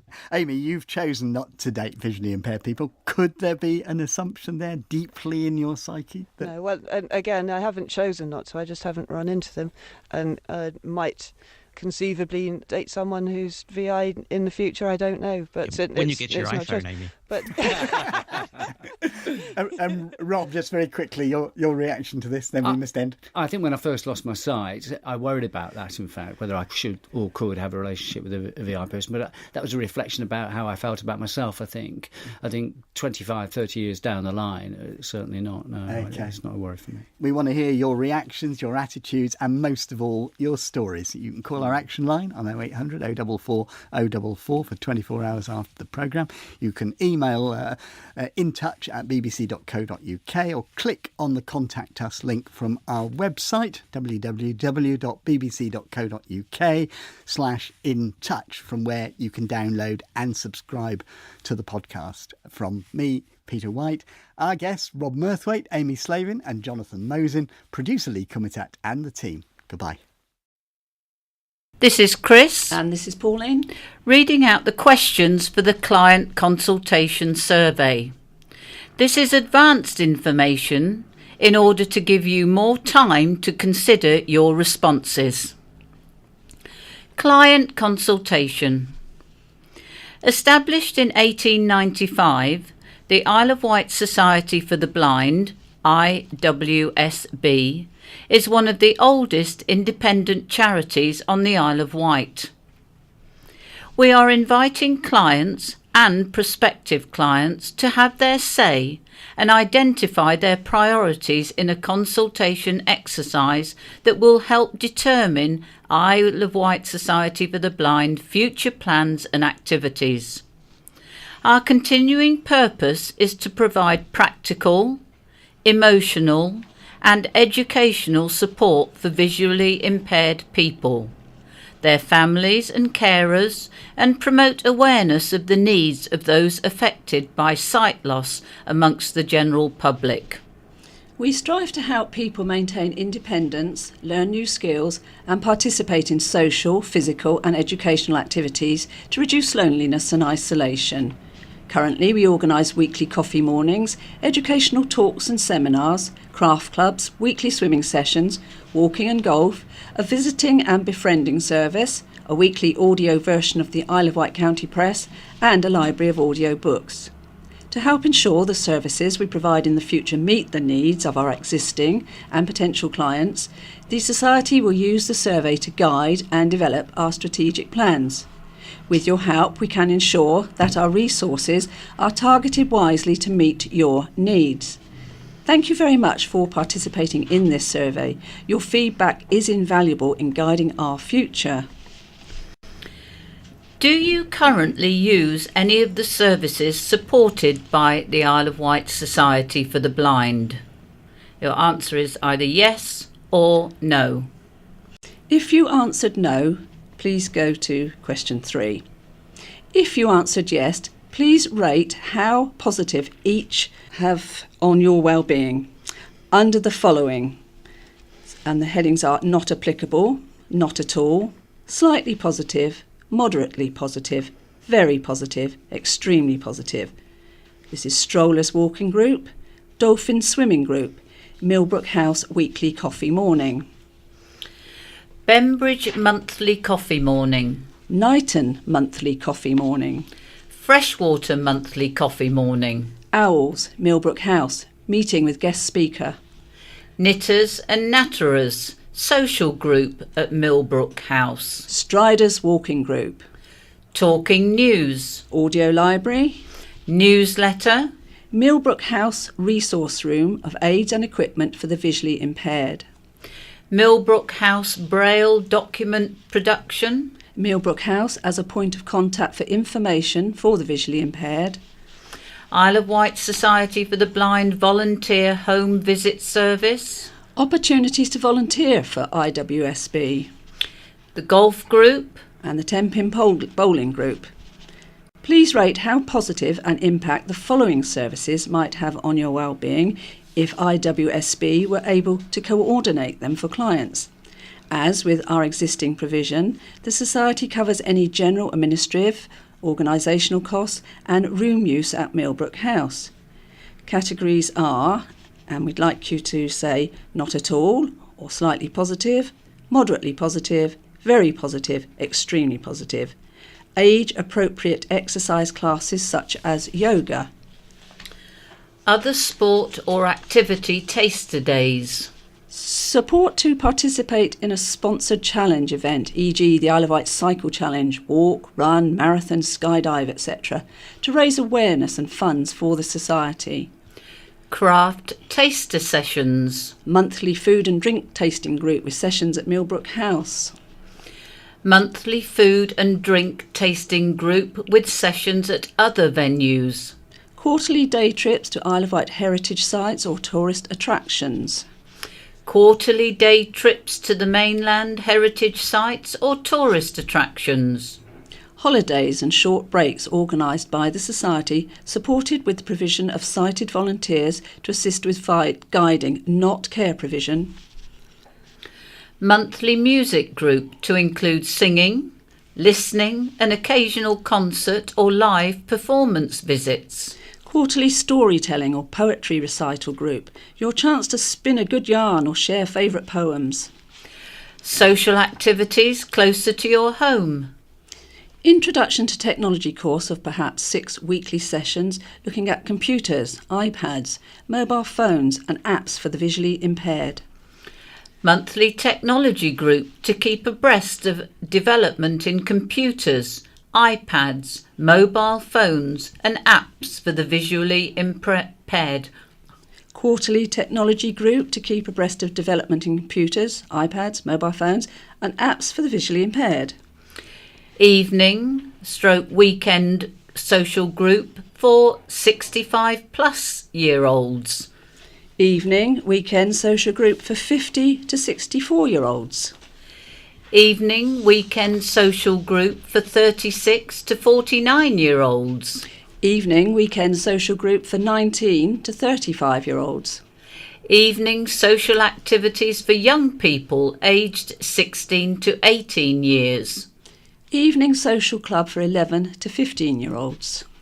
Evening social club for 7 to 10-year-olds.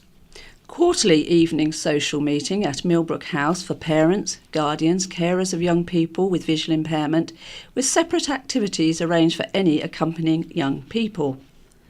School summer holiday activities or social event for visually impaired young people and their parents, guardians or carers. Dancing. Please add any further suggestions of services or activities you would like the Society to provide. Other suggestions. Please suggest any sport or activities you would like to try. Please identify the challenge event or activity you would be interested in. Please suggest any craft activities you would like to try. Please indicate here the styles of music you would enjoy. In relation to social and recreational activities, please indicate whether you would generally prefer activities targeted and arranged specifically for those with visual impairment, or activities that are open to both sighted and visually impaired people where reasonable adjustments are made to accommodate the particular needs of the visually impaired. Visual impairment aside, on a scale of 0 to 10, where 10 is very healthy, how healthy do you feel at the moment? Being connected is more than having a network of friends and family. It could include being connected to your community, having the ability to access services or help when you need it, and being digitally connected. On a scale of 0 to 10, where 10 is very connected, how connected to others do you feel? On a scale of 0 to 10, where 10 is very confident, how confident are you using technology, the internet in everyday life? For example, using email, the internet, social media, online banking, shopping, etc. How do you find out about the following?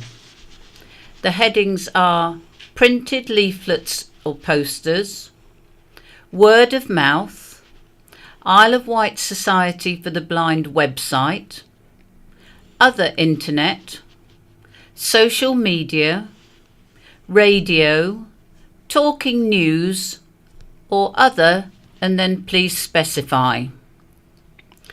Local events, social activities. Contact details for organisations and services for the visually impaired. Health information relating to sight loss. Other health services and information. And travel. About Isle of Wight Society for the Blind, what, if anything, do you know about Isle of Wight Society for the Blind?